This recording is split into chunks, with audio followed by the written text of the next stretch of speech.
RuPay cooperative बँकेच्या थकीत कर्जदारांसाठी एक अतिशय दिलासादायक आणि महत्त्वपूर्ण असा अपडेट आहे।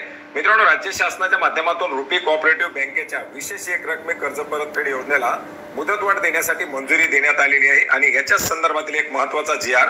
10 जानेवारी 2025 रोजी निर्गमित करण्यात आलेला आहे। मित्रांनो, 31 डिसेंबर 2023 पर्यंत रुपी कोऑपरेटिव्ह बँकेच्या 1519 कोटी रुपयाची थकबाकी ही कर्जदाराकडून येणं बाकी आहे। मोठ्या प्रमाणात एनपीए कर्ज खाते असल्यामुळे या बँकेमध्ये ही जी काही विशेष एक रकमी कर्ज परतफेड योजना आहे ही पुढे राबवण्यासाठी राज्य शासनाच्या माध्यमातून मंजुरी देण्यात आलेली आहे।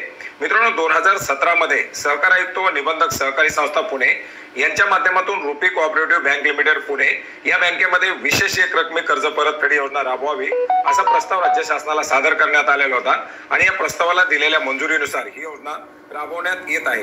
परंतु अद्याप ही मोठ्या प्रमाणात कर्जदाराकडून येणं बाकी असल्यामुळे या योजनेला काही सुधारणेसह पुढे राबवण्यासाठी मुदतवाढ देण्यात आलेली आहे, ज्याच्यामध्ये आता ही योजना नवीन सुधारणेसह 31 मार्च 2025 पर्यंत राबवली जाणार आहे।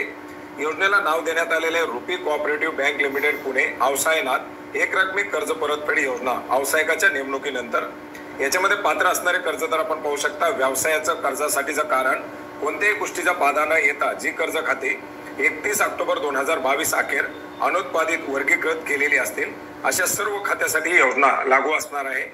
सिक्युरिटायझेशन कायदा व इतर कोणत्याही कायद्यांवर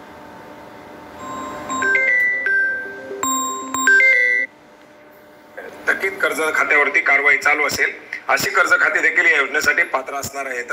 याच्यामध्ये परतफेडीचं सूत्र देण्यात आलेले आहे, परतफेडीच्या काही अटी शर्ती देण्यात आलेल्या आहेत आणि या सर्व नवीन सुधारणासह ही योजना आता पुढे 31 मार्च 2025 पर्यंत राबवण्यासाठी राज्य शासनाच्या माध्यमातून